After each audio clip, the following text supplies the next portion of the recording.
Bismillahirrahmanirrahim. Assalamualaikum warahmatullahi wabarakatuh. Selamat pagi anak-anak kelas 3A dan 3B. Bertemu kembali bersama Miss Hani di pembelajaran tematik. Teman-teman, sebelumnya teman-teman sudah mempelajari dan menyimak apa-apa saja tentang makhluk hidup. Untuk hari ini, Miss Hani ingin mengulas kembali mata pelajaran bahasa Indonesia tentang makhluk hidup, agar teman-teman ingat dan lebih bisa memahami lagi sebelum kita mengadakan review nanti. Oke, sebelum kita mulai pembelajaran hari ini, teman-teman wajib berdoa terlebih dahulu ya. Apabila teman-teman sudah berdoa, kita mulai yuk. Nah, yang pertama, Miss Hani akan membahas tentang ciri-ciri makhluk hidup. Semoga teman-teman masih mengingatnya. Sebelum ke ciri-ciri makhluk hidup, Miss Hani ingin teman-teman mengingat lagi, apa sih makhluk hidup itu? Makhluk hidup itu terdiri atas manusia, tumbuhan, dan hewan. Itu semua adalah makhluk hidup. Kemudian ada dua jenis, makhluk tak hidup dan makhluk hidup, yang akan kita bahas, yaitu tentang makhluk hidup. Oke, yang pertama, ciri-ciri dari makhluk hidup. Ada 9 ciri yang akan kita bahas atau yang akan Ibu jelaskan ke teman-teman semua. Yang pertama, bernafas. Semua makhluk hidup itu bernafas. Terus kalau tidak bernafas berarti bukan makhluk hidup? Ya, kalau tidak bernafas itu adalah makhluk tak hidup. Kemudian ciri yang kedua adalah bergerak. Semua makhluk hidup itu bergerak ya teman-teman, baik hewan, tumbuhan maupun kita sebagai manusia. Sudah pasti dan sudah jelas kita pasti bergerak. Kemudian ciri yang ketiga ada memerlukan makanan. Teman-teman tidak mungkin dalam waktu 2 hari atau 1 hari tidak perlu makanan atau mungkin tidak perlu minum. Pasti teman-teman memerlukan makanan. Begitupun dengan hewan dan tumbuhan. Seperti kita manusia, kita memerlukan makan. Contoh makanan yang dimakan manusia itu adalah nasi. Kemudian hewan contohnya makan rumput, dan tumbuhan itu biasanya mereka juga memerlukan makanan. Nah, mereka bisa membuat makanan sendiri loh teman-teman. Tumbuhan itu biasanya dibantu membuat makanannya itu dibantu oleh cahaya matahari. Kemudian ciri yang keempat ada menanggapi rangsang. Nah, kita manusia dan hewan memiliki panca indera. Panca indera itu apa? Nanti misalnya akan jelaskan lebih lanjut lagi. Nah, menanggapi rangsang yang dimaksud adalah contohnya kita kan memiliki mata untuk melihat, kemudian kita memiliki telinga untuk mendengar, dan kemudian kita memiliki hidung untuk mencium. Kemudian kita memiliki lidah untuk mengecap dan merasakan apa yang kita makan. Dan yang terakhir kita memiliki kulit untuk meraba. Salah satu ciri kita menanggapi rangsang atau contoh menanggapi rangsang itu ketika mungkin teman-teman digigit oleh semut atau digigit oleh nyamuk, kemudian teman-teman merasakan gatal. Nah, itu adalah ciri menanggapi rangsang, karena kulit kita merasakan rasa yang lain atau merasakan rangsangan yang lain. Nah, kemudian ada yang kelima, cirinya yaitu tumbuh. Semua makhluk hidup itu tumbuh teman-teman. Contohnya kita manusia tumbuh dari bayi, kemudian jadi balita, sampai nanti jadi tua. Yang keenam cirinya yaitu berkembang biak. Semua manusia berkembang biak, hewan pun berkembang biak, pun dengan tumbuhan juga berkembang biak. Oke. Ciri yang selanjutnya adalah ciri yang ketujuh, menyesuaikan diri dengan lingkungan. Nah, contohnya teman-teman berada di lingkungan tempat tinggal teman-teman sekarang. Teman-teman bisa menyesuaikan diri dengan lingkungan. Tapi kalau teman-teman pergi ke sekolah, teman-teman juga menyesuaikan diri di sekolah seperti apa. Itu adalah contoh dari menyesuaikan diri dengan lingkungan. Kemudian yang kedelapan, cirinya memerlukan suhu tertentu. Nah, tubuh kita itu berkeringat, kalau misalkan suhunya panas. Terus kalau misalkan suhunya dingin, tubuh kita akan menggigil. Itu adalah contoh memerlukan suhu tertentu. Dan kita akan kalau misalkan kepanasan, kita pasti mencari udara yang dingin. Atau misalkan terlalu dingin, kita akan mencari udara yang lebih panas. Itu contohnya memerlukan suhu tertentu. Kemudian ada ciri yang terakhir, yaitu yang ke-9, mengeluarkan zat sisa. Nah, zat sisa itu ada beberapa jenisnya. Ada gas, cairan, atau zat padat.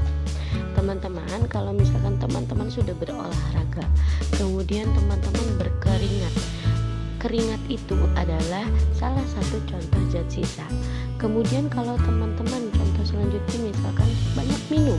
Nah, ketika teman-teman minum, teman-teman nanti kan akan mengeluarkan air seni atau kencing. Nah, itu juga merupakan zat sisa. Oke, itu adalah ke-9 ciri-ciri makhluk hidup.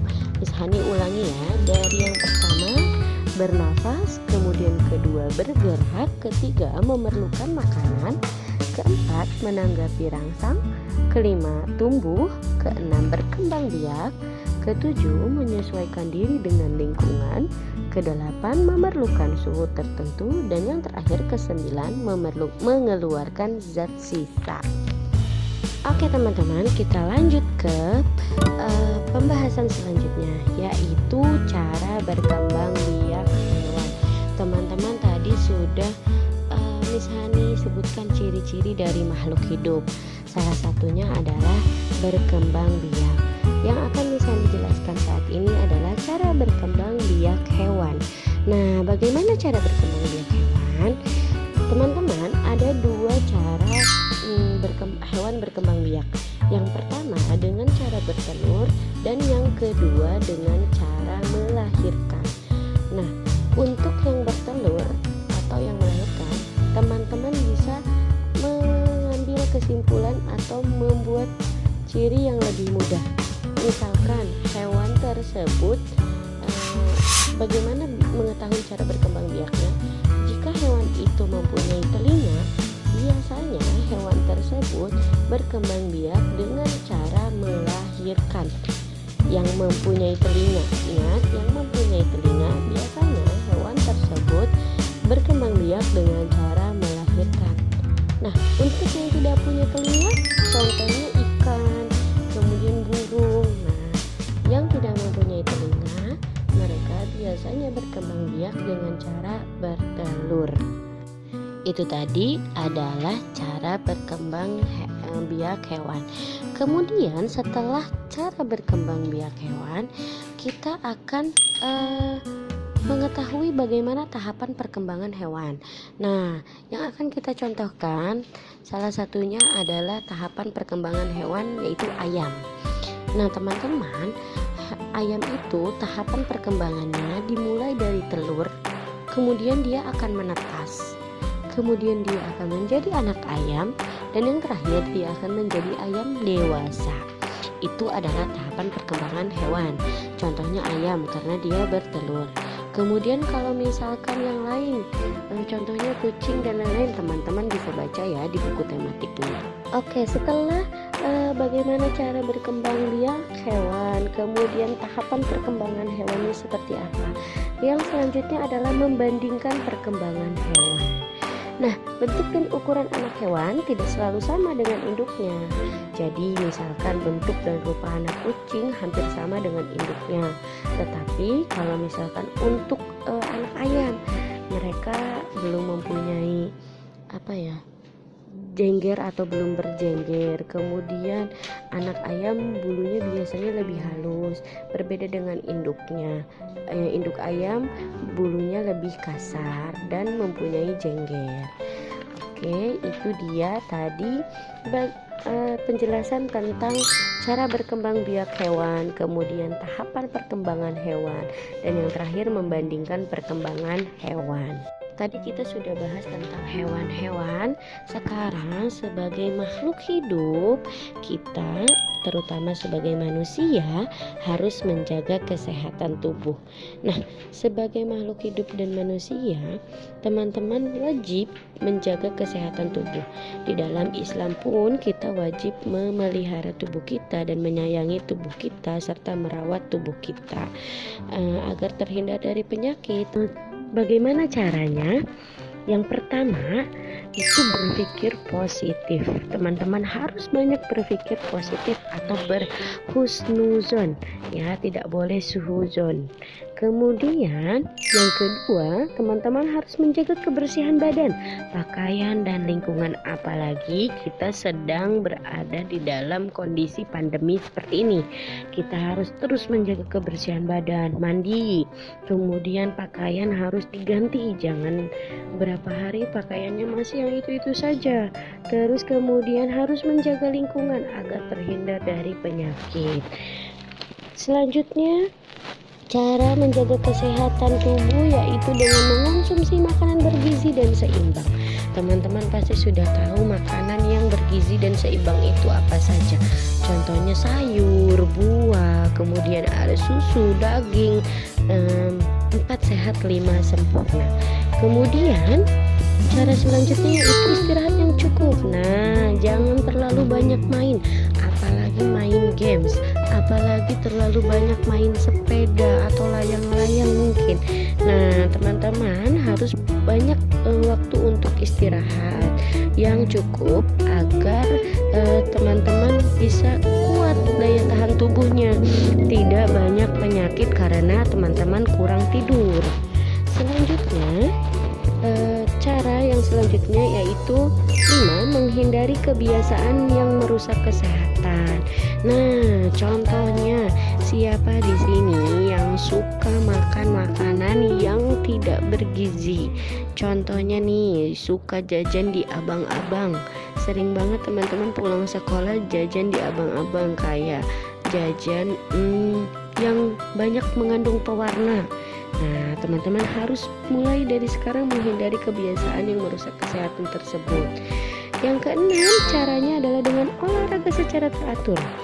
Kita yakin teman-teman pasti semua senang olahraga, senang berolahraga, ya. Olahraganya apa saja, boleh lari sore atau lari pagi bersama orang tua teman-teman, atau olahraga yang lain seperti main sepeda atau mungkin bulu tangkis, apa saja ya. Kemudian cara yang selanjutnya, yang terakhir, itu dengan minum air putih yang cukup. Nah, ingat ya, minum air putih yang cukup. Jangan banyak minum minuman yang banyak mengandung pewarna. Contohnya teh atau kopi.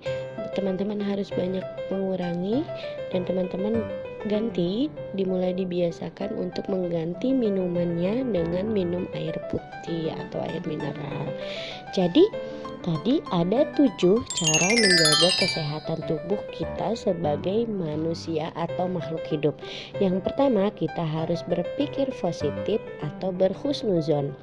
Yang kedua, menjaga kebersihan badan, pakaian, dan lingkungan. Dan yang ketiga, mengonsumsi makanan bergizi dan seimbang. Keempat, istirahat yang cukup. Kelima, menghindari kebiasaan yang merusak kesehatan. Keenam, olahraga secara teratur. Dan yang terakhir, minum air putih yang cukup. Itu saja ulasan materi mata pelajaran bahasa Indonesia yang Miss Hani dapat sampaikan tentang makhluk hidup. Tujuannya agar teman-teman mampu mengingat kembali dan teman-teman mampu lebih memahami lagi apa-apa saja sih yang dibahas dari mata pelajaran bahasa Indonesia tentang makhluk hidup. Oke teman-teman, terus belajar, terus berdoa, dibaca lagi, berlatih lagi, tetap semangat. Dan jangan lupa jaga kesehatan. Wassalamualaikum warahmatullahi wabarakatuh.